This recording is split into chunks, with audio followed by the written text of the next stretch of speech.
I'm not going to say nothing. The #1 live show in the world, West Coast Poplock Podcast. Coming to you from Pig Studios in Compton, California. Featuring radio personality Super Steve Flores. Comedian extraordinaire, that dude Johnny C. And Mr. I'll Do Anything for a Buck, Mario 81. So throw your dubs in the air and let's get ready to pop lock.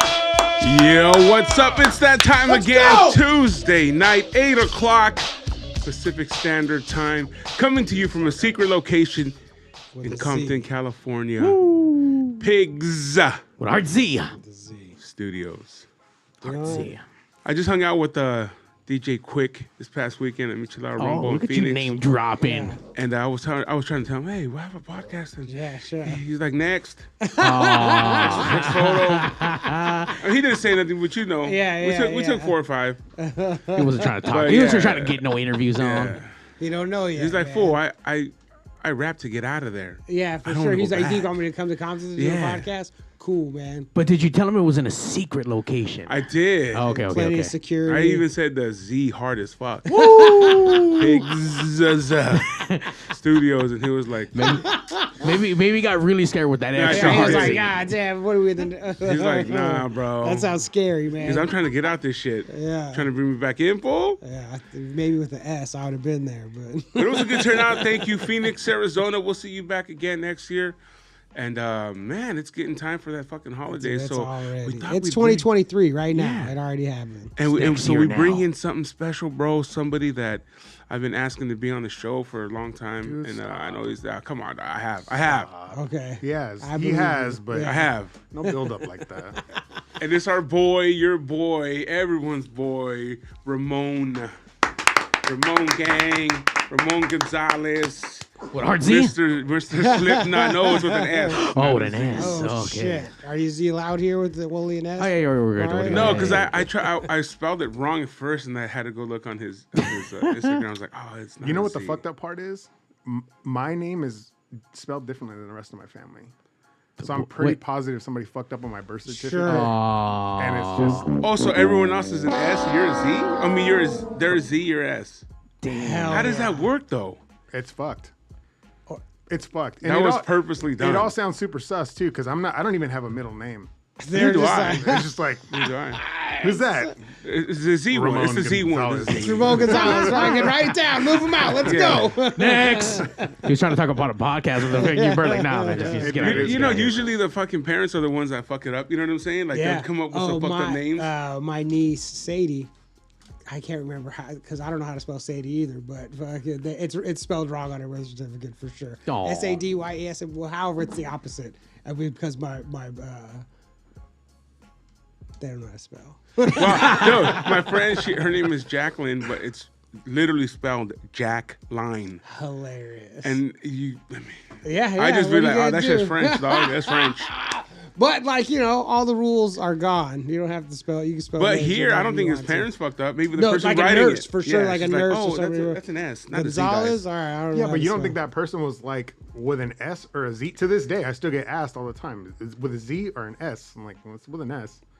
But my dad's with the Z. Yeah, and and everyone else is like, oh, like that's weird. That's crazy. You're from the lechero, that's why. Like from taquero. Or the taquero. If I wanted to be all bougie, it's like, yeah, because I'm Spanish. Like, exactly. I'm like, you dirty Mexican. Yeah. Sorry, I'm Wilmington Mexican. Like, nothing fancy. So, yeah. That's crazy, dude. Yeah. So fuck that. And you never changed it. What am I gonna do? I don't even know. I don't know. Change it. Yeah, it costs money. Where do you start? Get out here. Yeah, exactly. I don't know. Google it. Yeah, no. I mean, you can find out. There's like this thing that you carry around in your pocket. It has all the answers to the universe. Got so much shit to do in a day. No. Yeah, like, I'm gonna go hang out at like. You got to go to the registrar's office in Downey and sit there for 6 hours. Fuck it, I'll just stay misspelled. That's you got to bring like 3 proofs of fucking ID, Sure. a water bill, and a fucking, That's why people keep their married, like women will keep their married name, because it's like, you know how much of a fucking pain in the ass this is? Yeah. Like, it is. I think my mom still got her maiden name. It is not easy to change, I got shit to do. Like, yeah, that's fine. I got a little story out of it. Yeah, no, well, we got about 10 minutes out of it right here. Shit, you know, where's the drum roll? All right. Well, for those who don't know, because obviously we know Ramon, and for those at home that don't, obviously we have a lot of friends that are tuning in tonight for you. I've known you worked with Steve at K-Rock, right? So I mean, obviously the roots go way back when you were working at. And I wanted to save Steve because I know we're taking shots in our home drink. Remember, guys, whenever Steve says when I worked at K-Rock, we take a shot at home. Remember that it's going to be ongoing forever. But before that, what were you doing at K-Rock? I was kind of like a hired gun. So, man, there's so many. No. It's even before that. Like Skinny Magazine, before all that shit. I fucking knew you were gonna bring that up. Skinny Magazine. I used to work for a magazine that was out in the Inland Empire. A bro mag. And it was. Was there any other kind in the IE? It was. Yeah, like it was a bro mag, like 100%. Bro Magnum. And it should be said too, and Steve can attest, he did not like me based on what I wrote in that magazine. Hilarious. Based on how I projected myself. The character that you were portraying. And fair enough, he was right. Because it was, like, if I go back, there's some of that, like, it's pretty fucking douchey. It's douchey. At the time, I was working at another magazine called Dirt Pilot. Oh, so it was supposed to be the same magazine. No, Oh, yeah. shit, magazine. Mag Wars. Damn. No, it wasn't even that. I didn't even realize there was more than one, i.e., dirt bike, or, you know. No. His was a lifestyle. Yours was a lifestyle one, right? Same thing. Well, the jury's out on that. When I got brought on to take over as the editor, I think that they were kind of realizing that they were at a fork in the road, where it was just like, man, how many fucking people are buying dirt bikes and wearing Metal Militia shit? So they asked me to come on, and I was like, yo, I never ridden a fucking dirt bike in my life. Like, I don't go to Supercross. I couldn't sing you a fucking Cottonmouth King song. I don't know. So this is what I'm into. This is what I like. This is where I think the magazine could go so that it has some longevity. Yeah. And they were like, okay, like we'll trust you. So I spent a couple of years trying to get people to remove that stigma of it being a bro mag. But here we are almost 2 fucking decades later, and it's still the bro mag. So because you can't. You know what I mean? You just can't. It doesn't come off. And he's had dope shit. Like you had Ice Cube interview. You had Mayweather. Man, okay. Skinny Magazine wouldn't pay for our fucking coffee in the office. Like, Skinny Magazine didn't pay for shit. Nothing. They had no money. It was a really like sparse operation. Mm-hmm. In my mid-20s, we somehow convinced Floyd Mayweather's team to go to the fucking rooftop of the MGM Grand. We had no money, nothing. And I convinced a photographer to come out on his own dime, and I go up there, and we take this private elevator with all of his fucking goons and his security, and in my head, I'm going, I don't think I have fucking enough gas money to get home. Like, and I'm doing this shit right now. Like, so yeah, we did some pretty cool shit, but at the end of the day, man, like you said, like it was skinny with an IE at the end. Yeah. Fuck, dude. Like, just tattoo bro across your fucking forehead. Yeah. Like, that's it. It's done. That's it. Like, it's done, you know? Like, unless you just completely threw the entire concept in the trash, restarted anew, renamed it, all that stuff. It was just... Were you working for Lightning before that or after that? Shout out to Lightning. I'm a Long Beach guy. So, you know, I think everybody had a Long Beach Clothing Company t-shirt. And what I saw it as was an opportunity to, like, get in there and, like, connect with people. Because everyone went to that fucking store. Everybody that was anybody in Long Beach went to that store. So in my head, I'm like, well, fuck it. I'll fold t-shirts and run shit around or whatever, but I could link with people. Mm-hmm. So sure enough, I came on and I would I would work at the store doing, you know, just all the standard retail stuff. But I kind of nudged Lightning to do a little more of the marketing and all that shit. And I got to meet some cool people. And coincidentally, I got my job working on the Warped Tour doing that. Like, I literally met Kevin Lyman, and a week later he called me. I was at the fucking store, and he goes, hey, I'm going to be at Long Beach Arena next week. I need you to come with your resume. Like, what? And it was all through that. strangely enough. Like, so all the K-Rock affiliation, all of that stuff, the years of editorial work, it's kind of been like a strange lily pad situation. How long did you do Warped Tour? I did Warped Tour for like 3 summers, and that was actually my next step. Man, Warped Tour has been invaluable. There are people that I still know to this day that I kind of knew through Warped Tour, and then we connect the dots, and it's not even 6 degrees of separation. It's like 2 degrees of separation. But the touring experience that I got on that, it would be like learning how to drive on a stick shift first before you started on an automatic. Sure. You just, like, you get up every fucking day and you build a little city, and then you tear it down, and then you pack up and you go 8, 9, 10, 12 hours to the next state. To the next do it all over to the again. next parking lot. Yes. I mean, like, you bust your ass. You cannot be on that tour and half-ass it. You can't. But the fact that I got that touring experience right out the gate, like, that was my first thing. I didn't sleep on like a nice bus or anything like that. Sure. Like, it was 18 deep. 18 deep in one bus. Ooh. Like, your bunk you had to crawl in and slide your feet in, and then you pull a little curtain, and it was like laying in a coffin every night. And it still wasn't as bad as some of the other dudes who was just like in a fucking 18-passenger van. Sure. Yeah. Sleep, That was like, sleep with their head back. I did that the following summer, and it was like, God damn, man, like sleeping on fucking ranch packets and eating gas station food, and it sounds terrible, but at the time, It's dope. Sure, of it was course. fucking amazing. It's It was life. amazing. Yeah, it was perfect. I hear from some people they like that bunk sleep, like sleeping like in clothes like that. I like riding on the bus. Nah, But yeah, I don't want to be trapped inside there either. It's You know what I mean? claustrophobic. I'll bet. yeah, you get it's like a cool rumble, you And know? you can't like roll over. Like, you know, you gotta stay flat. Yeah. I sleep on my side. That's not gonna work for me at all. You know, But that's this, but this is now. Back then, you get the opportunity to go Sure. to do something like that. Because there's people out there, I mean, I would go to the Pomona one, and there's people out there wishing they could go, I wish I could go on tour with these fools. And you see one guy pushing ice all day Yeah. in the grass with a little dolly, and people are like, I wish I could be that guy. You know what I mean? Yeah. Because it's just being a part of something that you are excited to do or see or go to, just to be able to say, like, fuck, I was a part of that, dude. well, and that's, I mean, it's still an important part of people's lives. That's Yeah. why I think, like, When We Were Young Fest did so well. Sure. You know what yeah. I mean? That's Warped Tour graduated. That's all that is. You know, That's what everyone was saying, too, when it came out. it's Warped Tour graduated. You know what I mean? So all of those people that still kind of that made that their summer tradition, now they got a little bit of dough. Like, they're established in their careers. They've, whatever. So now they got a little bit of extra cash. Fuck it, I'm gonna go to Vegas. I'm gonna get a cabana. I'm whatever, because them tickets were fucking cheap. You know, like, Yeah, fuck that, man. That was way too expensive. Like $500 just for general for.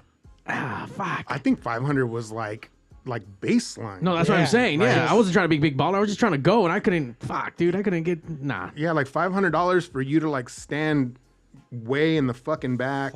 Like, Oh, it was looking sectioned at the off? screen. Oh yeah, so like Oh, the way that those shit. bigger festivals are, like, they reserve the VIP, and that's kind of more of like your premium viewing section, and then that general admission is behind that. Damn. So you're hanging out next to like the fucking churro stand and the pizza spot and all that other Outta shit. Like, here, man. That's the thing. The How vinyls. when Coachella first started changing and started going that route, it was all open. You can get a close. Dude, I saw fucking Prince when his fucking platform high heels in the front row. That was fucking Yeah. magic. And then that shit started happening, sectioning off, and fucking Paris fucking Hilton right in front of me. Like, what the fuck is this section about? And then started getting further back. Like, what the fuck? And then I just stopped going. it's really was- weird how that evolved. Yeah, because it used to be pretty cool back in Coachella when it first started, when we would work. When they would open the gates, you see all these fuckers just running to the stage, bro. And they would stand there the entire fucking day in the heat. Yeah. Yep. They would get free water. They wouldn't go anywhere because Yeah. their favorite band was going to play. I later still love night. that. But, I but still you love can't do that seeing no more. I still do it. Like, You know what I'm saying? I still do it. Like you said, there's so many like barriers now. So like you're running, but it's like And Stop Coachella it. used Right there. to be where you would be like, Open. oh shit, it's fucking, who, like, Yeah, some yeah, famous yeah. standing right now, like, what the fuck? What's That's up, what made it man? worth it. Right. And now it's like, oh, I think I see that little guy right there. Like, No, you see him on the screen because sure. we got If I'm not mistaken, when I went last time I went to Lollapalooza and Riot Fest, open open all the way. Open to the fucking front. You just work your way up. Damn. Fucking beautiful. That's how it's supposed to be, man. Riot Fest is pretty awesome. I If love they Riot try to do Fest. that at a punk rock show, I think that would end. Well, that's how you guys do Well, it. I mean, right? that's how they did it at that fucking the Pop Punks Fest. So yeah, like Punk in the Park has a VIP section, but it's not one of those things where it impedes general admission either. You definitely have to have something if you're paying a little bit more. Sure. But we've kind of been able to configure it so that the people who are paying extra still get something, but general admission doesn't feel like they're getting You can still fucked. work hard. You know what I mean? Still work hard to get a good spot. Yeah, And because you guys you have can't- like a cut in the middle sort of thing. And it's angled and all that Yeah. other shit. It's very like nuanced, but If you want to get to the front, you can get there. oh, for sure. Yeah. And that's I think that it would be in direct contradiction if you didn't, especially Sure. for a fucking punk show. Yeah. Right. There's certain styles of music that have like a sense of community built into them. I think for a Coachella, you're not really. How do I say this without talking shit? Let's be honest. Now, at this point, there's the majority of people that are going for Coachella don't really give a fuck about the music. Right. And you can They're going to Coachella. You can prove that by the amount of tickets that are sold before any artist is even announced. Right. Yeah. Fucking hate that. You're going to Coachella. Who are you going to see? I'm going to Coachella. And Going for the first weekend. yeah, It's like getting right. WrestleMania tickets, man. Like You're just going. You're going. Like, yeah. but with a lot of other styles, Oh, that's Coachella. that shit don't fly. Yeah. We need some bands announced, man. Get the fuck out of here. Right. I need some bands, Excited about to sell to see what the tickets are gonna be. Right. And you don't want to pull the wool over people's eyes either. You know what I mean? You want to give them good bang for the buck. And, it's... me personally, that's kind of where I think the direction of all this festival shit is going. I think festival fatigue is real. Oh, yeah. I think at some point, people are just kind of going to go like, Done. God damn, man. Like how many of these fucking things are like, there's one that comes every week and Right. I think people are starting to become desensitized to it, and one is bigger than the other. and it's just like a gigantic like Yeah, it pissing becomes- match. it can There's like becomes- fucking 10 stages, fucking every single band you can think of. And you're like, holy shit. What am I supposed to do, man? $600 tickets, and you only see like 2 songs of your fucking favorite band. Yeah, thank you. Yeah. What does that? I mean, that doesn't.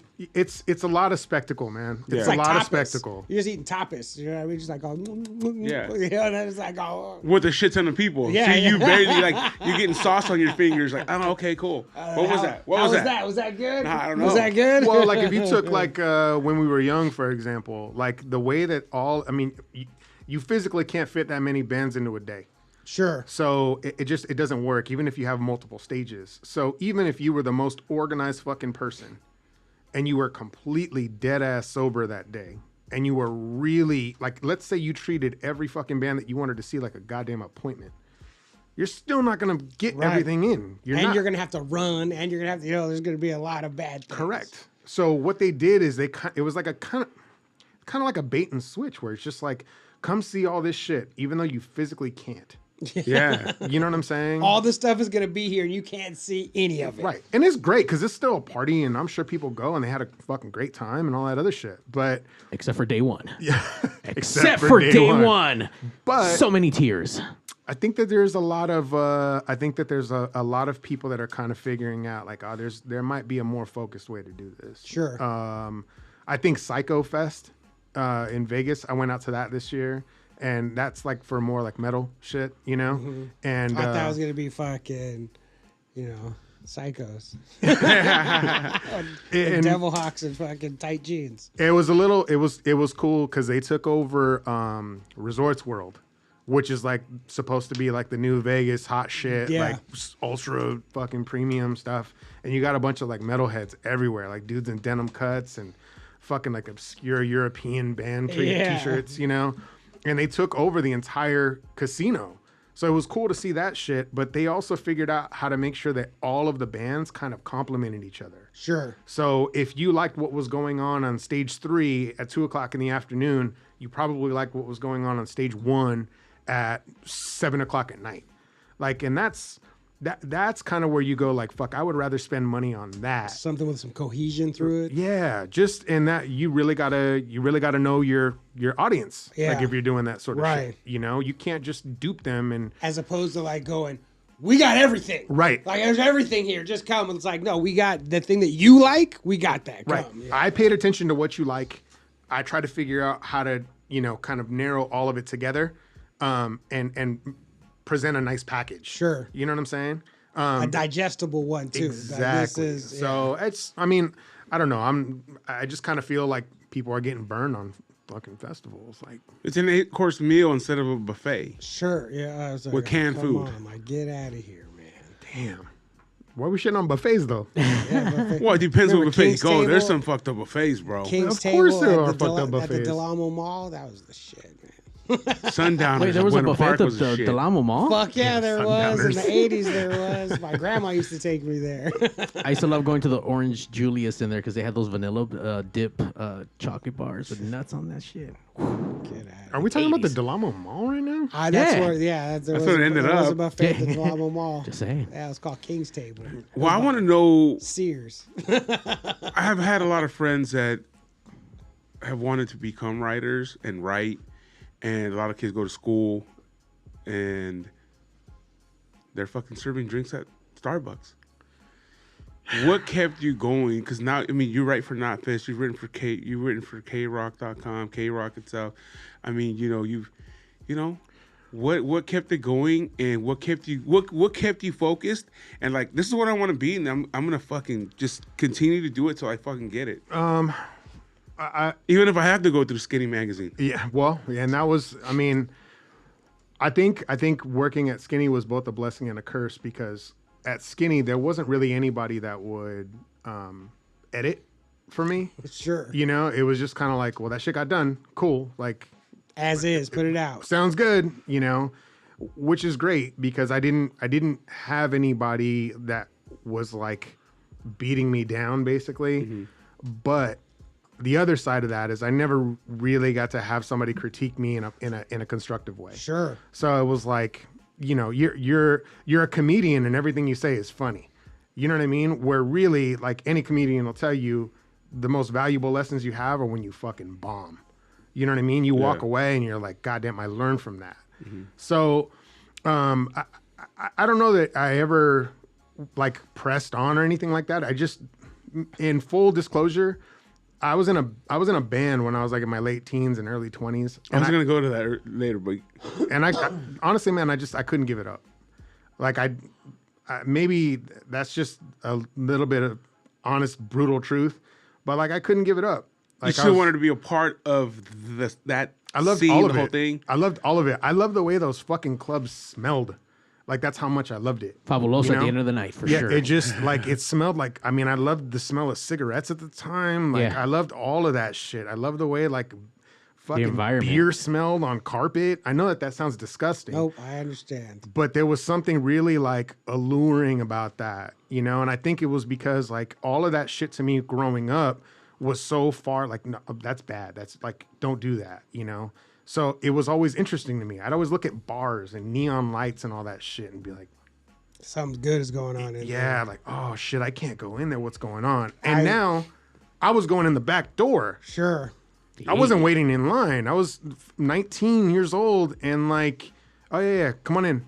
Like, so yeah, you kind of walk around with your chest out a little bit, like, and I couldn't really give it up. Yeah. So I was like, all right, well, I'm fairly decent at putting words together. So, dude, I faked it. More than decent, I would say. More than decent. I faked it. I faked it. And to this day, I'll tell you right now, I don't. The people who go to school to write and all that other stuff, more power to them. That's awesome. That's great. But I don't think people want to read shit like that, frankly. No. Like There's a demographic for it. there's a demographic for everything. But Right. isn't like the newspaper written at like a 7th grade like Yeah. reading or something? You know They what I want to mean? make it for everybody. Yeah. Really? So yeah. Yeah. It has to I be never knew that. consumable. Yeah, I mean, they it want- makes they sense. wanna- Yeah. So we have West Coast Pop Lock Podcast breaking news. Breaking news: Morrissey canceled his show tonight in Salt Lake City. Is that really breaking news at this point? Jesus Christ, dude. This is an ongoing, Morrissey's an ongoing topic of discussion on this podcast. Our Lord and Savior. And I would just like to point that out. That once again, he is disappointed. All you sad girls out there, and it's time to Sad boys. go ahead and let that fucking train go. Like just let Morrissey go off into the night. But we're not. No, you're not. We're not. No. Mm-hmm. We're not. This is gonna happen, and 20 more times. yeah. And, yeah, forever. and guess what? He's gonna announce shows next year. You're gonna buy And him. oh my, no, but he's playing the Hollywood Bowl. Oh, Alan White's gonna perform with get the dude. We're all gonna do it. But I said the same shit, and then he played Vegas, and where am I at in Vegas? Yeah. Well, we have from the Dungeon Podcast, D Rotten. He's asking if you met Slipknot. I've met some of the members. Yeah, Yeah, and you still work for NotFest.com, I correct? do. Yeah, an incredibly well-oiled machine. That the band, man, my interaction with them is very limited because I just work on the editorial side for NotFest.com. So the management side and all that other stuff, they're very hands-on, and they have a small team of people that they work with, a small trusted team of people that they work with, and that stays that way for a reason. But what I will tell you is nothing lasts more than 2 decades and continues to climb. Sure. Nothing. Honestly, nothing lasts like that. So for them to still be operating at their peak, more than 2 decades in, you got to admire it. I've never seen them live. I would love to see them live. I imagine that is a fucking experience. Trucks and trucks and trucks. I mean, the staging, the production, it's second to none. And then you got to think about the mechanics of 9 people working together in unison, not to mention the crew and all that other shit. Most bands with 4 or 5 members still have times where they fuck up. You got 9 people on stage. It's like the Wu-Tang Clan plus. It's insane, And but Wu-Tang Clan ain't that precise. And that's coming from a Wu-Tang Clan fan. Yeah, you know what I mean? These fools are still fucking around with towels and shit on stage. And That's a gang of handing the mic to other people that aren't even on. It's just a gang of dude. Capitano, we don't want to hear you. Get out of here. Master Killer, fucking beat it, man. Sons of Man. Yeah. Tang, motherfucker. But yes, I've gotten to meet a couple of the guys, and they're all incredibly nice dudes, very professional, very passionate about what they do. They do not fuck around. And they have certain expectations for the people that are affiliated with them in any way, shape, or form. So I think that's probably the best way to operate. You know what I mean? Either get on this level, or thank you very much. Sure. But we got to continue to move at this pace. Yeah. There's no shame in that. It's not everybody's made for it. No, and that's fine. But yes, I've gotten to meet a couple of guys. Super nice. They're always on my list of and I have since learned the answer, but this was my question always. Bands like Slipknot, like Kiss, like Gwar, like Rammstein, all these bands. How do you do that the first time? How do you do that in a bar? How do you do how do you do this when no one knows who the fuck you are, And the answer is you don't just start. It's a slow thing that becomes what it is. Grows into it. Right, but it's 9 dudes in jumpsuits and masks. It's we're just gonna go out on stage in a bar and no one knows it. It doesn't work. Wait, so did you meet the members of Slipknot with or without mask? Without. Is this setting you up to say that you saw Penta and Ray Phoenix with no mask? I wasn't even trying to. No, I was just kind of curious if Take a shot. We're talking wrestling. Take a shot. If it was one of those things where oh, you can't see me, I don't know, Sure. I don't know. Are they? Do they do that? Do they not want no one to see them without their masks? I mean, they're all there's a certain few that are I say not Corey, that right? do I more see press. him, yeah. There's a certain few guys that kind of are a little bit more vocal within the band. But yeah, the unmasking thing happened, years ago now, and people are aware of who they are. But the masks have also evolved with the band. So every cycle there's new masks that kind of show up. So their personas kind of continue to evolve. And it's a perfect kind of famous too. For sure. You know what I mean? Because like that character is famous. You know, you put that mask, it's like, oh shit. But most of the members as people could just cruise around in life and be fine. You know, I'll tell you this much too, man. Like I just took, they just finished their roadshow tour a couple of weeks ago. Southern California. They wrapped that's it for like the domestic dates. I think they have some like, they're doing Mexico next week and then they go further south, Latin America. But I took my 6-year-old kid and I didn't want to like get into it with him, but it's like, damn man, like this was happening 20 years ago. And I took your dipshit uncle to go see him at the Forum in 2001. Like, you know, and here we are and I'm watching him, and I've seen Slipknot. We're still great, but I'm watching his eyes like light up. Like he's standing on the guardrail, and something new is happening in his brain as he's watching it. And I'm like, that is why that band is where they're at. Because they figured out how to make sure that they connect with fans that have been riding with them for 2 decades. And my little 6-year-old who's never has nothing about nothing. He's listening to the fucking Beatles for the first time. He's just like, oh, like all the dopamine is hitting him, like, and I'm watching it happen in real time. And it's just like, you know, that I'm hoping that he'll remember that stuff. Sure. You know, I'm hoping like, yeah, it's like, I'm creating core memories, right? Exactly. You're going to remember this forever. Because I understand exactly while I was playing I gave my nephew my PlayStation 4. It was the first time I did. And when I gave it to him, like we sat down and dicked around, I was playing Fortnite with him and stuff, you know. And then however many years passes by, and he tells me, he goes, how come you've never played Fortnite with me? I go, what are you talking about? Like, I gave you this PlayStation. I played with you Fortnite. And he was like, no. And I was like, I'll choke you to death. Like, I only did. And I remember thinking when I was playing with him, I was like, this is the kind of shit you remember. Yeah, he don't remember. He didn't even remember it. I don't remember none of it. The shit that you actually gave him. You don't even get credit for it. Like, do you even know where you got that? Like, what are you talking about? Jesus Christ! It probably still had your name on the bottom. It's mindful, carved. Yeah, no. Get out of here. Who do you think that is? I've been really lucky to work with these dudes, and man, I feel like we totally got off topic. But like to your point where you were like, how did you stay? Man, I don't think it was an issue of like persevering or anything like that. I just did it because I always did it. Like, you know, it was like, all right, this is my place, I guess. And I still to this day feel like I'm kind of duping people because I don't fancy myself like a very versed writer. I read other people's shit or I'll read somebody else's papers or books or whatever. And I'm like, fuck, I can't write like that. You know, and I feel like a poser, to be totally honest with you. But I think now I've kind of assessed like where I'm at in terms of like my writing style, I guess. And I want people to read what I'm saying that I would have a conversation with at a bar. Sure. To be totally honest with you. I can't be that guy that's using a bunch of like gigantic fucking multi-syllabic words. But what I like though, that's what I like about it.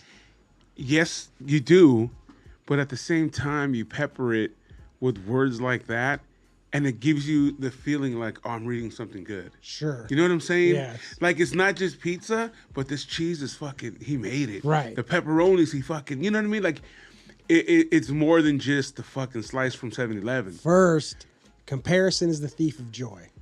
You know, it's like... That's my favorite quote, by the way. Like, get out of here. Dude, that's a way to live your life. And number 2, if you do something wrong once, it's a mistake. If you do it wrong for 20 years, it's your style. Yeah, maybe. Okay. I will absolutely... I'm going to keep that shit in my pocket. Because, But you know what I'm saying? Like, to me, that's when I read your stuff, and I know he... Because I remember you posted something like, oh, no one reads my shit. I might not say I read it or I don't even know, whatever the fuck.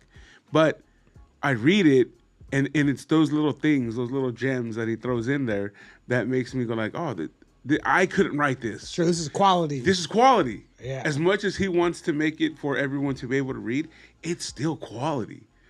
And just so you know, when I read that's what I get. I appreciate that.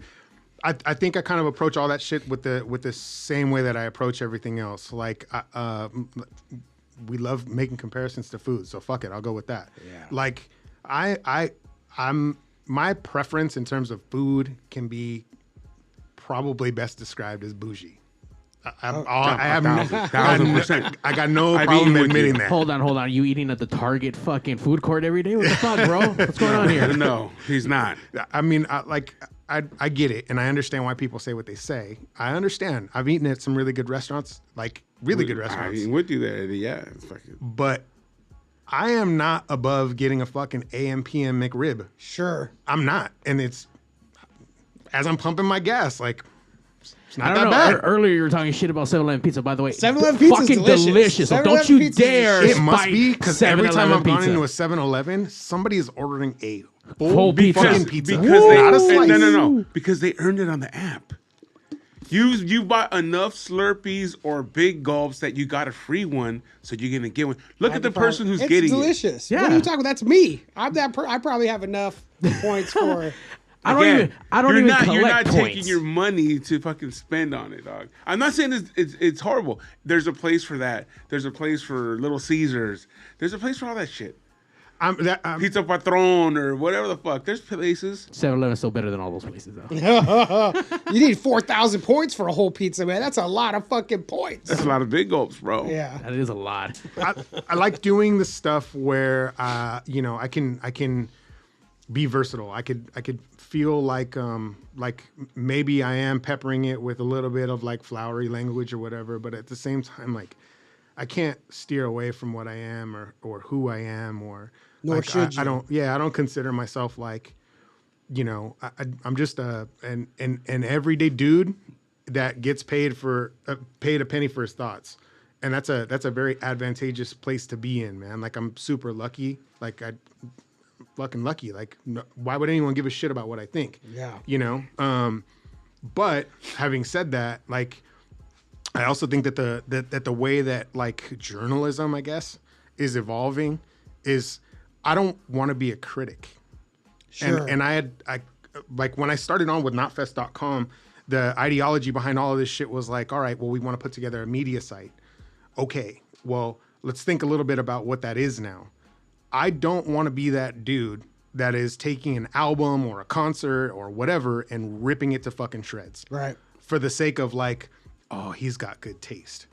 Good Sure. taste doesn't necessarily mean that you just shit on everything. And that's what a critic does. Do you know a happy critic? Right. Every critic, food, film, culture, all of them, they sound and read like fucking assholes. There's a comedian named Ron Funches, and a lot of comedy. I love Ron Funches. A lot of comedy is taken from things you hate. Like let's make a list of things I hate, and I'm going to tell you about why I hate them. And Ron Funches has outwardly and said he refuses to do comedy like that. He does comedy about things he loves. Like he doesn't do comedy about things he hates. He does comedy about things he loves. And I have taken that for sure to heart. To like it doesn't have to be negative to be funny, and it doesn't have to be, Like imagine being salty that religiously. Or having it, or to perpetuate your career, you have to look for things you don't like. Yeah. You have to invite that kind of negativity into your life. Exactly. You got to tap into negativity every day. Right. And you got to do it in a way that's like rhythmic, artful, like and mean, entertaining, and stabbing. You know what I mean? Like, gotta say good stuff. And like Mario, to your point, you just said a little while ago, you're like, there's a market for everything. There's a market for everything. So who am I to get an album or something and then go, this is dog shit? Like, even if I can say that it's dog shit really well, and maybe I have valid points, it's all subjective. Right. So there's somebody that's like, nah, it ain't dog shit. Yeah, and fuck you, best man. album of the Yeah, year. fuck This shit you. saved my life. This whatever. But yeah, absolutely. And it probably did. Right. You ever sit and read like YouTube comments on like albums or songs? Or anything. The truth is on there. People let you know exactly what they feel or don't feel. And Dude, that's, Well, D. Rotten here wants to know what you think about the McRib on that note. Yay or nay? I don't fuck with McDonald's McRib. I've never had it. but the A&P one, you will. Okay. There's something about an A&P burger. That's A&P high school burger. burger's That's a high delicious. school burger. First off, Same thing with about their cheese. pizza. that is the jury's out on what kind of meat that is. Oh, have you ever looked at that? It's like cardboard. It's half cardboard. It's It's meat like- with 2 E's. Like it looks like perforated cardboard. Yeah. And then like I've dissected it before while I'm eating it, just kind of like, damn. And that's where you What put like the is barbecue this? sauce, jalapenos, ketchup, mustard, fucking some of the. I tried to eat a box, hoping it would taste like AMP, and it didn't though. Well, so see, I don't get down on saucy like that, and that's why I don't hit McDonald's McRib. Because every time on the commercial, that shit looks way too saucy. Well, first of all, let's get ugh. real. Anything you see on the commercial with McDonald's, that's not how you're gonna get it served. That's sure. Maybe Because it's more them anywhere. Big Macs used to be like 12 inches high, bro. Them shits coming like 2 inches deep. I like that like heat lamp dry. Like if I'm gonna eat shitty ass gas station food, then Sure. You want it roasting there for a little God. bit. I want those Damn. like crunchy ass corners, which I know sounds disgusting. Yeah. But at least I know it's not gonna feel slimy. Sure. Wait. So- How do you go from that to being bougie? What kind of restaurants are you going, by the way, that you are bougie? Like, how much are you dropping on your meal? 300, 400, 500 bucks? Oh my god, 1,000? it's up there. I've been 1,500 for a meal? I've been out there with them, and it's. I went to Sushi ATX in Austin. Fuck, I can't even believe I'm admitting this. I went based on Joe Rogan's recommendation. Fucking Joe Rogan. I love sushi. Like I love sushi, and I like like omakase shit. Like don't put no fucking mayonnaise on my. I don't want any of them like creamy ass rolls. Like I can't. Obviously, there's a theme here. I'm not a big sauce guy. Down to go eat sushi with you. So they did an omakase. Joe Rogan was hyping this shit up. It's a cool experience. There's like 10 people total. You go into this house and they give you these like little drinks to get you started. It's great. It's awesome. Well, my wife and I did the omakase. It's like 12 courses, right? So they do the whole thing. They introduce everything. It's all this, crazy shit. And then they ask you, do you want to continue the dinner service? Of fucking course I do. Yeah. That's what I'm here for. Yes. Like we had done the sake pairing with it too. So that's a little bit more. I knew it was going to be a lot. Yeah. But it was like, I'm in Austin. I'm with my wife. Let's go. So here you're building up to it, and now they're giving you the option. You want to bail out now, or like you want to keep going? They warned you. Sure. Right. They warned you. They But you told don't. Do you understand that it's a warning as it's happening, or are you just like, oh, Dude, I know it's a warning, but I don't really give a shit. Sure. I don't care. I'm having fun, and I know that it's going to be a lot of money, but that's what you work for. You know what I'm saying? experience. Absolutely. That's what you work for. So, all right, we're like, let's go. Let's do it. Well, it starts hitting me like, damn, all the dishes are put away. Like half the staff now is done, and they're just kicking it, and they're like drinking and talking with us. There's nobody else anywhere near this fucking place. My wife and I are both plastered because we've been drinking sake, and now it's beers, and now the staff is talking to us, and everyone's getting friendly. And in my head, it immediately clicks. Oh, fuck. This is going to be expensive. They're running out of ideas back there on what to make us. Yeah. They're like, No one's ever ordered this started the- before. you started the Holy beginning. shit! you haven't not tried anything And at I this start point. at the beginning. Let's go. Well, so that's Put sauce on it. so yes, that's exactly what happened. They started taking cuts of fish that they had already served us, and then they just started kind of flip-flopping ingredients, and it was like, ah, shit. I'm like, all right, what? It's time to go. Yeah. Let's go ahead and call it a night. I'm definitely buzzed. I know my wife is buzzed. We go to settle out. Fuck, I swear to God, dude, instant sober. It was $1,100. Hey, yo. His wife just texted me, and she's all, we dropped $5.50 on brunch this Sunday. They do that. Damn. Yeah. They do that. Yeah. That's not $5.50 cool. a brunch? That's not cool, honey. Yeah, we went to Damien. We went to Damien is Enrique, Chef Enrique. I don't know what the fuck his last name is, but the dude has Pujol in Mexico City, which we've eaten there too. And there's next level shit, man. It's like I hear that. It's food where it comes to the table and you are blown away because people don't think like that. Sure. You know what I'm saying? It's when somebody excels at their craft like that, you have to admire it. Right. And that's, I love shit like that, man. Like I probably will never be able to fucking afford a house, but I'm gonna eat. You know what I'm saying? Like Maybe if you didn't eat as much, you would already have like 6 houses by now. Yeah, but so like.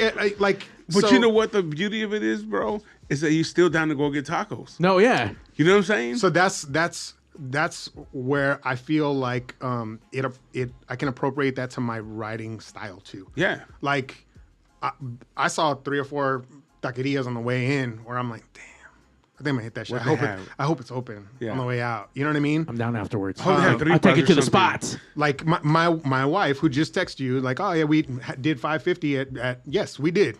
But when after we got married in hot ass downtown LA, we drove our shit up, got to the hotel room, showered up, changed. We got back in the car, went downstairs, and we found a taco spot, and we sat in the parking lot and we ate. And that's how you have to be. Like that's how you have to be because you can't be too bougie to miss out on some great shit. Sure. And by hot ass day, that was a fucking hot ass day. Was it? On his wedding, it was 107. It was the single hottest day of the year. Oh shit! Mind you, Steve was the only one that stood in his suit and cowboy boots the whole time. Whole time. When someone asks you to be a part of their wedding, you're a part to the fucking end. Sure. You don't go in the car and change into your fucking street clothes. Right. You don't take your boots off. Right. You fucking... Shout out to Dave. Dave, you're probably not listening because you're DJing right now, but you cost us an extra $1,000 because you pissed on the side of a historic building. He did. What? Yes. So we got married in downtown LA, and and you know what's fucked? It's super fucked. But when we were doing the tour, the tour guide was like, "Oh yeah, just make sure that all of your guests use the outhouses." Like, I'm like, "Yeah, like of course." What kind of animals do you think we're bringing? Yeah, and I kind of took offense to it, like fucking heathens. Like, yeah, of course. Well, sure enough, he knew what he was doing. Like, he knew what he was looking motherfucker. at. Like, goddamn, dude. Like that guy knew you better than you knew you. He read the crowd. Dude, it was rough. It was rough. It was like embarrassing but funny and not funny at the same time. And so yeah, that's tying all that shit back in, man.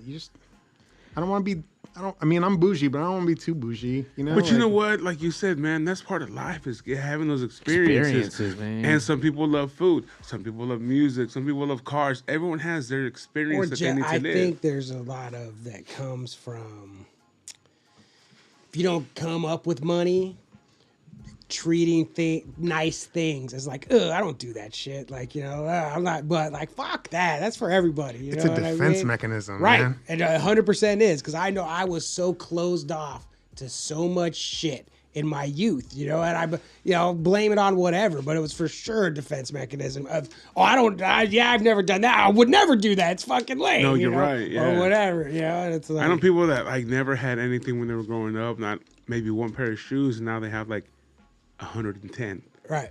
Because they can, you know what I mean? And never had this one and never had that one, whatever it may be, Jordans or what have you, Or girls that never had like but one dress, now they have a closet full of shit and they never even worn half of them. And they probably got somebody on the side that's hating. Yeah. Sure. Bougie ass. But it's just that experiencing an opportunity to do it and get it and grab it, like, fuck.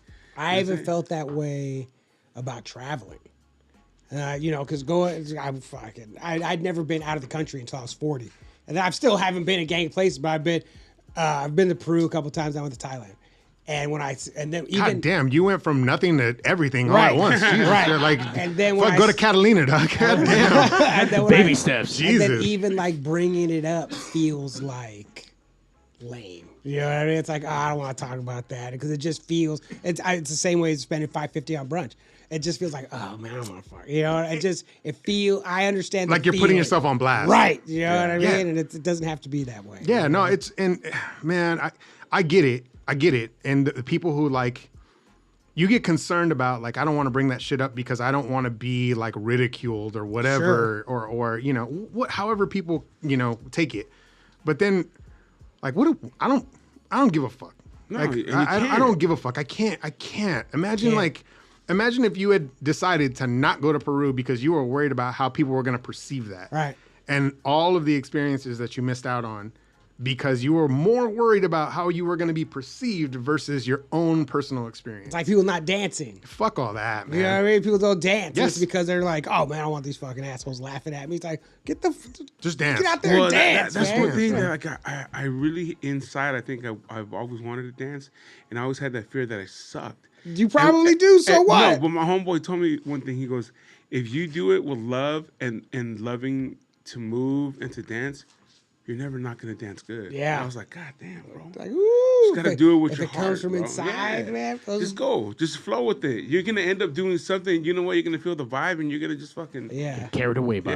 yeah. Plus, I think we think like people are watching us more than They they don't give a actually shit. are. Yeah, Like, I don't give a 100%. Exactly. fuck. Like, 100%. You think people are more into you than you fucking can realize. Although that I they're still not. do remember, I don't know what year it was, a girl that danced to Atomic Dog in this club, and she was so fine and she danced so good, and I still think about her to this day. Oh damn! Do you remember That's the club? No, but when I hear that fucking, it was La Mirage. I was just gonna say the same shit.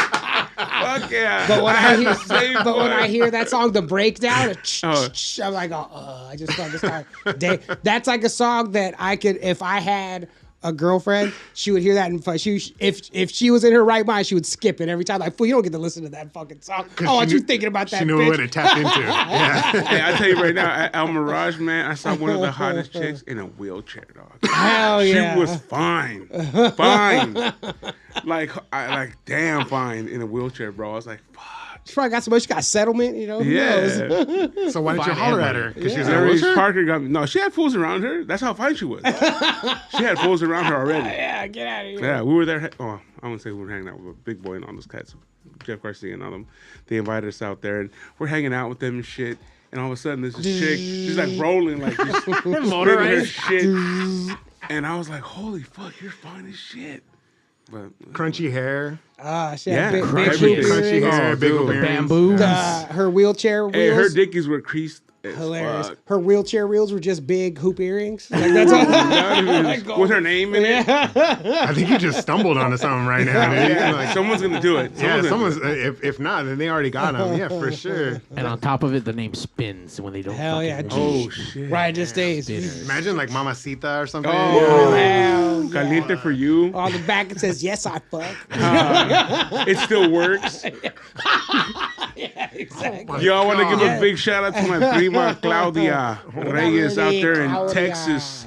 What's Where- up, cuz? I love you as well. I miss you. I haven't seen her in years, man. My cousin Claudia, man. Thank you Part for of Texas. Go visit. Houston. I'm pretty Houston. sure. H-Town. Yeah. I see you in Yeah, Texas. man. I see you in Texas. Yeah, I see myself there. Boots. Oh, for sure, With bro. With the fur.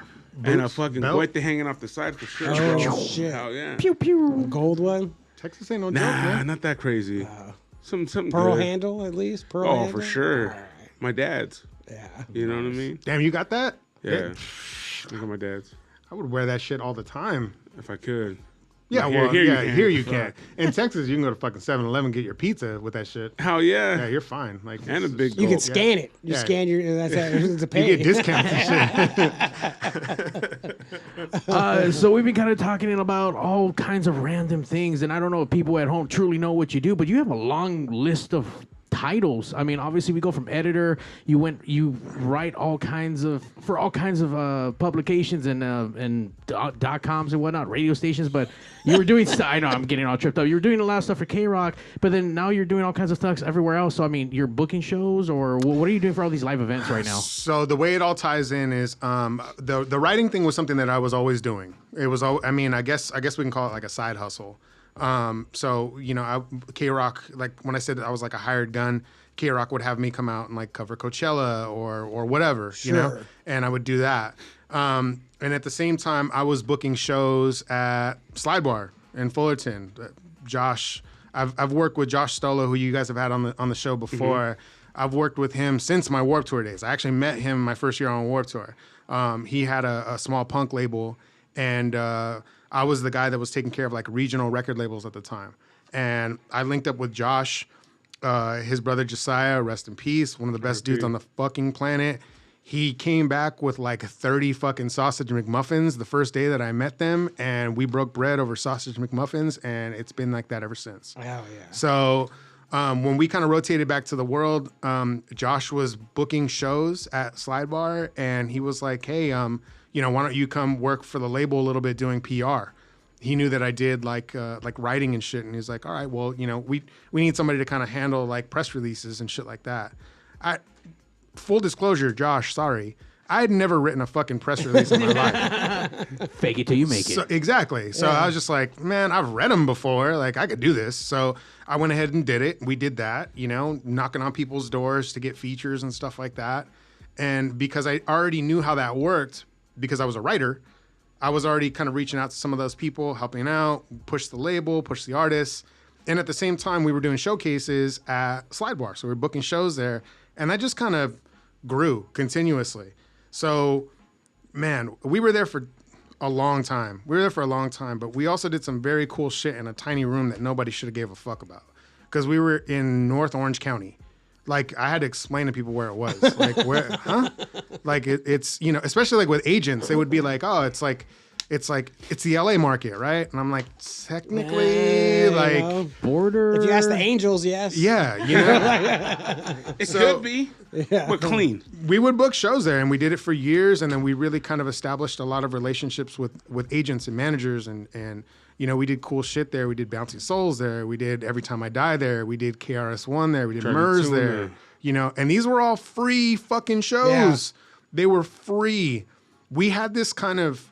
Josh and I kind of had this idea of like, man, if this is going to be a small room where only 150, 200 people can get into, then it should be a thing where like you feel privileged if you got in. Sure. We're not going to, could we probably charge people to get in the door? Would they pay? Yeah. And eventually, unfortunately, we had to move to that. But the people who came in and got in, if you got in, you were fucking stoked. Sure. So the $20 that you saved, because now it's a free show and you were one of 200 people that got in. Now you spent $200 at the bar instead, as opposed to you spending $40 at the bar. Right.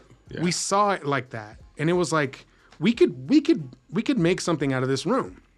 So, it never really materialized the way that we thought, but what it did was really kind of cement a lot of our relationships with bands and shit like that. And when the pandemic happened, all of that went away. Live shows, small venues. Unfortunately, man, a lot of them, they're gone. Slide Bar's gone. Slide Bar no longer exists. And even though it might have been kind of progressing towards that way anyway, the pandemic definitely expedited shit. So, even Slide Bar established relationships. That's where I met you. Oh yeah, I mean, and you had worked for Lightning for years, way before that, and correct. I didn't know you at the time. Yeah, well, so like. The perfect example of like the relationships that we had started through there, like Slide Bar was the location for Kevin and Bean's like Christmas broadcast. Sure. Miss Double December. Yeah, Miss Double December. Like it was a thing. I look at Johnny because for no reason. Yeah, for no reason. I think we already talked about this in like episode 63. If you want to go back and find out why. Oh shit! Putting you find on out. blast. No, I don't even know if that's what it is. Well, we probably don't even have a 63 in our shit because we didn't fucking label them correctly. What number is today? That's a prime example though. Like Steve would be out there because Steve would be part of the crew that would come out, and at that time. You'd have to kind of camp out at Slide Bar for a couple of days to get this done. Like you're setting up a broadcast. It happens early in the morning. There's literally hundreds of people that are waiting to get into this place where like maybe 200 people fit. It became such a thing that people would drink the night before, go to their car, sleep for a couple of hours, and then get right back in line and count down. They'd be in the bar 10, 9, 8 until the legal point when we could sell liquor. It was, yes, it was very much like that. It was, and then Johnny would just walk in. Of course. I mean, that happened before, sure. That Johnny would just walk in, and there's people like, why is he going in there? And I can't. Yeah, I'm sure. It's a good feeling. It happened. No, It's happened before. It's a good feeling. But that's kind of how I met Steve, and that's how I met a lot of different people, and now that's progressed into booking festivals. And that progressed into me wearing a suit in 107 degrees with boots with and both us. fucking and loving it. Yeah, it's been and a being lot the of, last man. And to be honest, I'll tell you right now, to you and your wife, our relationship had just started, and I was honored to even be asked. You know what I'm saying? And you were the last man standing. Yeah, always. That's right. It shows that I made the right decision. Correct. But you know, like I said, I was honored, and because our relationship had just started, you know, and I was like, whoa, okay. And let me tell you, Steve doesn't wear pants. Oh, I know he doesn't. Or say yes. but you know, it was cool. He did both. He said yes and more. Man. It was good, man. It was a fun time too. It was a great time. It was a and I really got place. to hang out with his pops and at the time, and his mom, and all his family and his friends. You know, and it was cool, man. It was cool. It's always good to be that one outsider that gets brought in. Sure. But not only brought in, but in a special way like that. You know what I'm saying? Like oh shit. Or like, hey guys, this is my new friend, but yet this is how good of a friend we become. It's serious business. Yeah.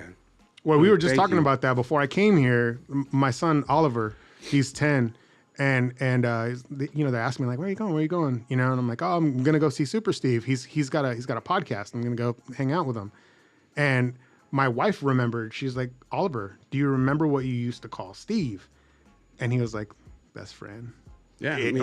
He called him best friend. Like, yeah, he's been. That's how long, you know, our friendship has been around, and to think that it all kind of came from like Skinny Magazine and fucking Slide Bar. Relationships. Like, yeah, man. It's crazy. Like, it is pretty wild, you know. And dude, I'm lucky. I'm super fucking lucky. I think we all are. I think in the sense we've all crossed each other's paths, and you know, Mario and Johnny as well. I mean, I'm lucky to be in this room with these cats every Tuesday night, hanging out and being able to talk. Or any night we want to. Yeah, or any other night where, you know, Monday when we had to change it up. But it's just cool to come out here and just fucking rap and, you know, talk old stories and have guys like you on, you know what I'm saying? This is a great setup, by the way. And give you your props, bro. Like I said, I mean, I've never put a comment in the Facebook post or whatever, but, you know, I do enjoy reading your stuff. I appreciate that, and man. I think that it when the way you do it not only makes it readable, but it makes it entertaining, and it makes me feel like I'm learning something and reading something that's quality. There's guys that are doing it, you know. There's guys that are doing it. There's guys that like get it. My wife and I went to go see Chris Estrada recently. Oh, sure. And you know, I think that the success of shows like This Fool are kind of a prime example of like where I think this generation, I would say this being us, you know, whether or not we're separated by some years or whatever, it doesn't really matter. I think there's a lot of commonalities with us. And I think that we look at a show like that and we kind of subscribe to a lot of that thinking because it's familiar. It's language that's like, oh, like he gets it. And it's sincere, you know? And those are the things that I kind of put a premium on. Like, I would rather sound slightly ignorant than completely insincere. Sure. And I'll take that. Like, maybe I'm not the smartest dude in the bunch, but at least I'm speaking from a place of sincerity. Like, I don't have the biggest vocabulary, all that other shit. I'm not a, you know, traditionally versed writer and all that shit, but I don't really want to be either. Sure. Like, I know that there's an audience for that. You know, great literature and all that other stuff. I'm never going to write a fucking great piece of literature, but I might write like an interesting movie or something, you know, like maybe like that would be cool to do that, you know, like, and God damn, man, like the stuff that I like is just like, it's approachable. It's, you know, it's slightly bougie, but it's still like, it's bougie and you could still be on the street corner eating tacos. Yeah. You know what I mean? It's a 5-star steak dinner with a fucking tall boy right next to it. Like, and that's the balance that I think, you know, is important. Like, and frankly, there's not a whole lot of people doing that, you know, like, sure. I don't ever want to steer away too far. Like, I grew up actually not too far from here. Like, this is my comfort zone. And I want people to kind of like see this, you know, like this is a bigger conversation, but goddamn, man, like everything you see in like TV, movies, film, any media, when it comes to LA, the closest thing you get is the fucking bridge. Sure. Like that's gritty LA. Like, what about everything south of the 10 freeway? what about Gardena? Yeah. You know what I mean? Like, what about like Wilmington? Mm-hmm. Wilmington is 15 minutes south of here. It's maybe 30 minutes south of LA. it's at the port of LA. It's a very important place. Nobody in LA or from LA knows where the fuck Wilmington is. When I lived in Wilmington, and the people asked like, where you live? Wilmington. They're like, where's it? I was like, you know where Harbor City is? Yes, like right by there. Yeah. We beefing. Yeah, exactly. Yeah, or you know where Harbor it. City is? That's our enemies. We're right next door. I would love to shine a light on that, and I think it's pretty important too what you guys are doing here too, because this is your neck of the woods. Sure. You know what I mean? And you are kind of putting on for people and a community that doesn't get their shine, man. Like it's important. I don't know whether you guys feel that way or not, but you know, the way that you guys are kind of reinforcing like localism, taking on local artists, local contributors, local talking heads, you know, we all know celebrities. We have access to celebrities.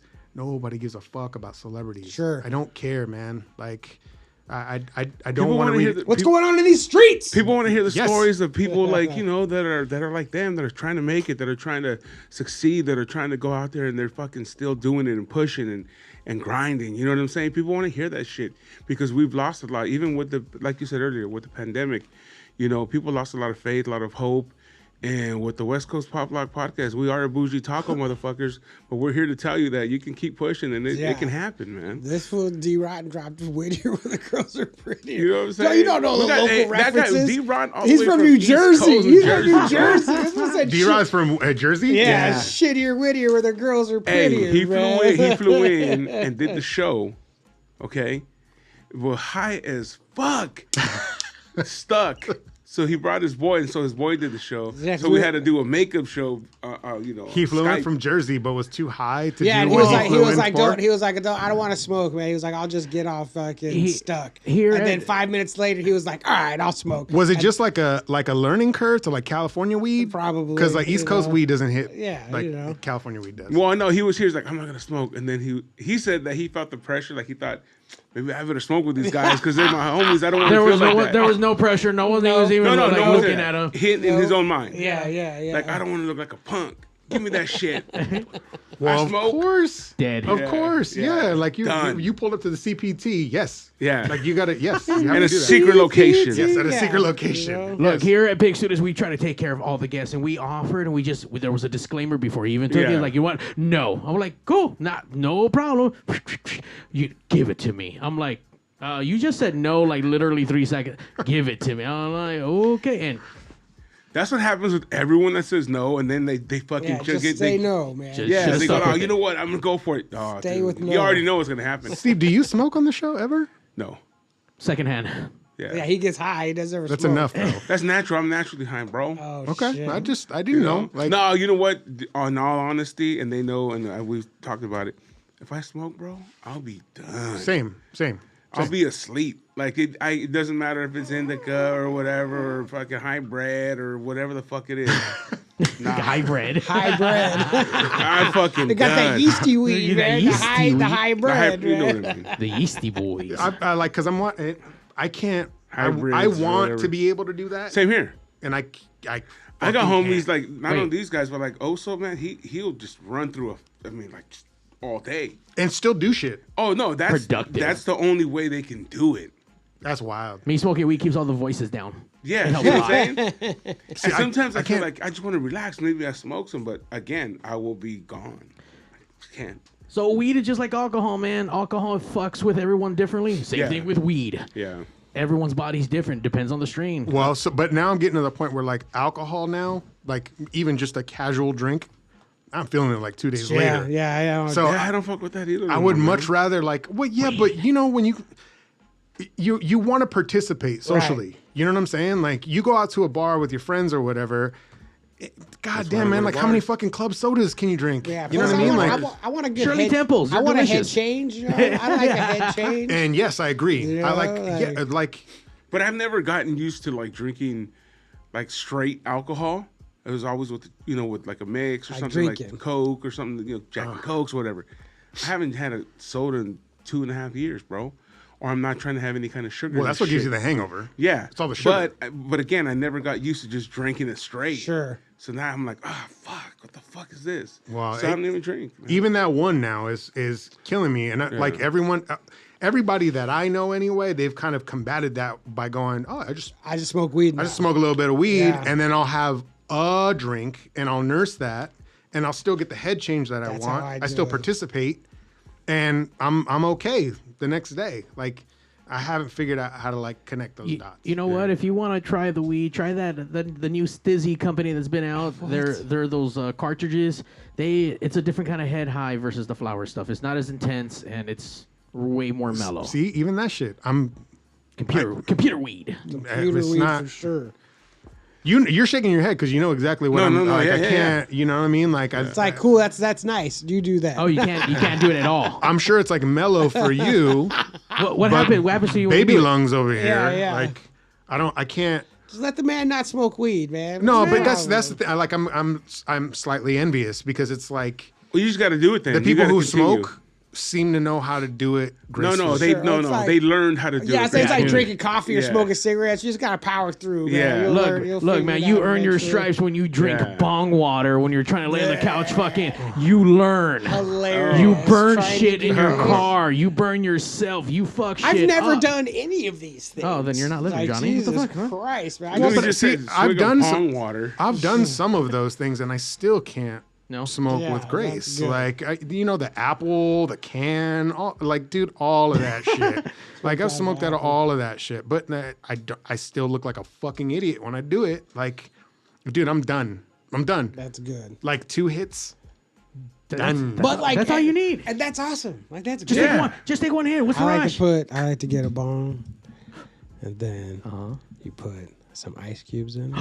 I love that too. You know what I mean? And sometimes if it's like, See, these motherfuckers smoke so much they got a style. Like, But see, like, that's the thing that like, some of there's a these guys, style. because they had to create a style because they smoke so much. but no, all this stuff was introduced to me by girls. Oh no, yeah, girls, Everything. I'm like, oh, you know what we should try? We do this. It's because if you're a girl and I'm showing you this, it's because some other girl showed me this. Yeah. You know, like, the way I got Weed introduced to community, weed. not, yeah, not girls. ice, Weed ice in a community. bong, like that was for community. sure, chick. Yeah. Yeah, I started smoking because a girl smoked. Yeah, me too. Fuck, I don't want to smoke that Carla shit. Lee Rios, rest in peace. The first time I ever smoked weed. Amy Portman. This fucking fine Puerto Rican girl, Carla Lee. In a wheelchair? No, she was not in a wheelchair. She fucking. I was like, I don't want to. They're like smoking. I was like, I don't really smoke. And she fucking hit it. And she goes, "Come here." And she blew it. She fucking shotgunned it to me. And then we made out. Oh, come on. Of course. You were, of course. Yes. That's Like, some you dirty movie bitch. shit. You dirty bitch. You attach this to this, and now it's connected. You know what I mean? Like, god damn. Well, So- let me tell you. Oh, go ahead. Hold on. Your first weed experience was getting shotgunned by a hot Puerto hot Rican chick. girl.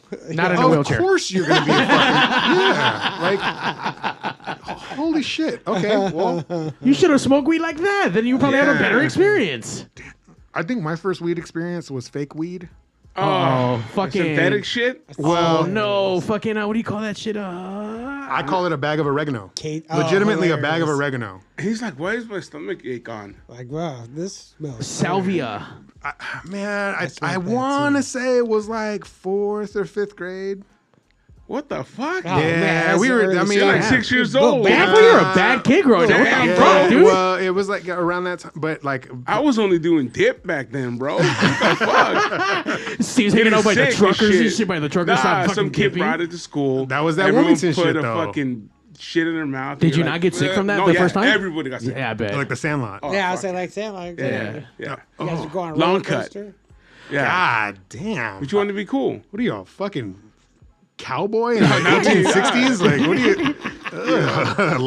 The Marlboro man thinks you're gross. It was skull, bro. Skull, bro. dude, Long like- cut. You fucking Pete Rose? Like, what are you? Yeah, Like, dude. God, Coming in hard this second. oh, yuck. I caught that. Yes, I love it. All the way from the Pigsneyverse / Utah, Steven Polanco. He wants to know if you worked with any Spanish rock groups like Molotov. I know Clemente, who runs EvoCore, and that's kind of like my conduit to a lot of that stuff. He's brought in a lot of very cool, like ska and Espanol bands, you know what I mean? Like Rascahuele and Molotov and a lot of those very cool bands. And it's crazy because like he's cultivated like a very cool like South Central, like south of the 10 freeway, like ska core community. And these shows fucking crack. I mean, like, they do really well, but like bigger entities see the potential there, but they don't know how to tap into it in like a real way. So it's his lane. You know what I mean? There's a few other guys that do similar shows. But even like with that, like we started doing those at Slide Bar and we just kind of farmed it out to him. Cause I'm not going to fuck with that. Like I'm familiar, but I'm not living it the way he is, right. You know? So have at it. Like make it crack, tap into your community, bring them here.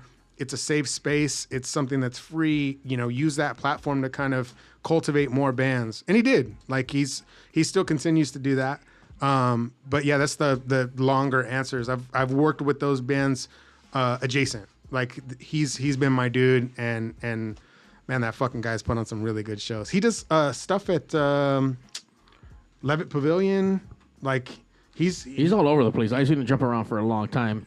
Yeah. Clemente, actually, shout out to him. He's actually been on Pig Studios. We had an interview with him many years ago, right before one of his ska wars. So well, yeah. So if you're from Southern California and you're even remotely familiar with like the punk world or the ska world at all or anything like that, you've heard of Ska Wars. Sure. And he's been the dude that's done that for forever. Like still no sponsorship, none of that shit. Like to do it Solo. On an indie level like that, like that's real resilience right there. That's like that. This is mine. He takes ownership of it, and those are the kind of people I want to be aligned with. You know what I mean? Like that's very cool. Still to this day. So. And he's fucking shooting for like Blink-182 and Deftones and like he fucking directed the last Deftones video and it's amazing. Like I was like, oh shit, this is the same dude. Like Clemente 310. Like oh shit. Like yeah, anyway, Clemente. Sorry. Hell yeah. Like ball washing you over here. Sorry about That's that. good Shit though. there you go. Even throwing up the 310 on that, still representing that way. That's what's up, man. That's what's up. Absolutely. So just really quick, I know we're over our hour, but now with all the things we talked about, what's next? What's the new plan? What should we be looking forward to? Well, notfest.com is always there. I think the idea is to kind of cultivate more of a like heavy music community, and the way that that's evolving now is it's taking different like sub communities and bringing them under this bigger umbrella. So for a long time, like metal, like what does metal mean, you know? Like, and now what's going on is we're taking elements of like hardcore, industrial, dark wave, all of these little like sub communities, and it's under the same umbrella. It's extreme music, it's heavy music, you know, and whatever that means, you know. But there's a real need to kind of understand the nuance that goes along in that. And that's kind of where my role is. You know, we should be able to cover hardcore bands, like East Coast hardcore bands and like new California hardcore bands and dark wave bands. Like, and right now the site exists where we have stuff like Boy Harsher and Drain on the same site, and they may not mean anything to anybody if you don't follow those bands. Yeah. It's big shit, bro. Big shit, especially for Boy Harsher. Like holy shit. But those are like worlds apart stylistically. Yeah. You know, and those don't usually mesh, but we're trying to get people to say, look, if you subscribe to, you know, like. Again, I hate to bring this up, man, but like Psycho did a really good job of this in a festival form. They booked Bone Thugs and Harmony, right? On the same festival bill that had Merciful Fate. Like on paper, that doesn't make a ton of sense.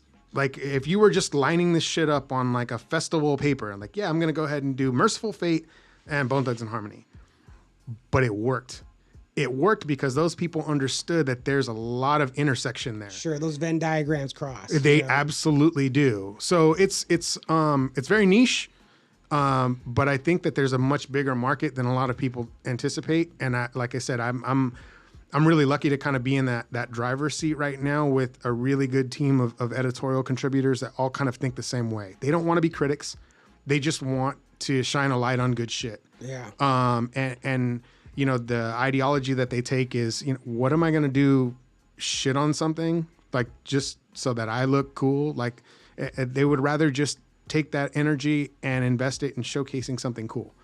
Like don't take the Yelp model where all you do is get online to talk shit. Right. Grab cool shit from all these different like sub communities, throw it underneath the umbrella of notfest.com, heavy music, extreme music, whatever, culture, art, all of that stuff, and then just shine a light on it. Big bands, small bands, baby bands, all of that stuff. Artists, we've had everything from like painters and photographers on there to obviously bands, film directors, all of that stuff. And the idea is that it all kind of works within that Venn diagram. Sure. You know, if you like this, you'll probably like this. And like as a curator, it's kind of like trust me. Trust me. Like I get it. Correct. And, you know, and if you like this, you're gonna like this. Just fucking go with me. Yeah, like, just go with me. Let's go on that ride together. Yeah. And you know, it doesn't always work out. Like there's definitely still some shit talk, but that's everything. Like that's, I mean, that is everything. You can't possibly escape. No, if you were giving people free meals and free concert tickets and free whatever, they were still going to get online and talk shit. You know how long I had to wait for my free meal? Yeah, exactly. 5 minutes. They made me wait 5 minutes. And then it was cold. Right. Like, you know what I mean? Yeah, so, yeah. I mean, Not Fest is always popping off. And I get to work on the Punk in the Park festivals. We just did Punk in the Park earlier this month. Did 20,000 people in Oak Canyon Ranch. Wow. And it's great. You know, Bad Religion, Dropkick, Face to Face. The event. Murder City Devils. Murder City Devils. Souls. You know, Bouncing Souls. I was just, dude, like that was a moment. That was a moment. You know, it's really cool to kind of see all of that come together. I credit Josh and that dude, those long fucking nights at Slide Bar, 3-4 o'clock in the morning, throwing people out, cleaning up puke, cleaning up, dude, like getting confrontational with bands. Like that's a whole nother hour. But like I've literally been called, can I say it? I've been called the F word, like Fucker? Oh, sure. No, fucker. I've been called fucker a bajillion times. No, like I was called a derogatory term for a homosexual that starts with an F. Oh, okay. But over the microphone that was piped in through the entire venue. Damn. By the band that was performing on stage. Can you name the band? Yeah, Decrepit Birth, you motherfucker, you. Fuck you guys. Yeah, like, you know, that was hilarious, but like definitely one of those nights where I'm going home and I'm going like, what am I doing with my life? No, you're not going And home. why? You're going to Tacos de Anda and getting yourself a fucking burrito and then going home. Well, yeah, I would sit in the parking lot and I eat a burrito, but then I would still think like, what the fuck am I doing with my life? What am I doing with my life? I just got called an FAG by some dude that got pissed off because I told him he couldn't bring a fucking kitchen knife into the venue to cut carrots. I'm not kidding you. That's where it all stemmed from. He was cutting carrots at the fucking table and he was pissed off that he didn't get a meal ticket. Like, well, what else am I going to eat? I don't know, man. How about you eat that fucking carrot without cutting it with a rusty ass kitchen knife? Like, and yeah, he got on stage and he was like, that motherfucker, Ramon, fuck that fucking, and I'm hearing it. Security's looking at me like, Are we cutting him off? should we throw this guy out? I'm like, nah. I want you to know I didn't perform and I ate. You know what I'm saying? It was free. I had mac and cheese. I had a burger, wings. Steve had so many food coupons. He was just like, No, we weren't in coupons. It was just like, what do you want? Oh, let me get the smothered tater tots. Yeah, I want all of it. And then didn't even eat it. It just No. sat there like, nah. I That's didn't why I want it smell after it. all. That's why I smell it. Nah, It smells I good. didn't even want it after all. Take it away. So Wow. shows, editorial, all that stuff is still is still in the works, and you know, yeah, That's just another show. I can't believe I get to do this stuff for work. People don't like. I'm like fucking Tommy on Martin. Like people don't even know what I do for work. They're like, you ain't got no fucking job. Like, I do kind of, but like, so yeah, that's what's on deck, man. And By the way, was he a drug dealer? He was a drug dealer, right? I think Tommy was a drug dealer. Yeah. He's a Because little Tommy was the freshest out of the whole crew. Always. He's a little softy to be a drug dealer, though. Okay. I mean, but maybe only around them. And then when he hit the streets, he turned into another person. You know, He it's had that possible. bald head though. Yeah, that's he true. always wore shirts with like no collars. You know what I mean? Like the Shaolin He had like the cool collar. Z Cavarici fucking styles going on. Yeah, Hard Z. he had that New Jack City swag for sure. Yeah. No, Tommy was a drug dealer, but Yeah. Is Nino Brown out there giving out turkeys this week or Dude, what? Man, it's Thanksgiving I week. love New Jack City. I love that It's the movie. best movie. Well, if you like bumpy rides, bougie tacos, the West Coast Pop Block Podcast is for you every Tuesday night. Thank you. Live on Twitter. Thank you guys. Live I appreciate on you guys having me. Facebook, live on Instagram. Everywhere. Ramon, thank you for coming out. Gonzales with an S. And we could do this for another hour. Oh yeah. So we're going to have to just bring him back. Bring him back. Bring him back with Josh. Whenever your schedule permits, sir. And then we apparently. get No. and we have to, and you're gonna say right now that you will. We have to make the drink that you guys make at the Warp Tour. The Force. The Force. Wait, what the fuck is the Force? For the next You'll find out. episode. We're out. The Force. You gotta leave them on it.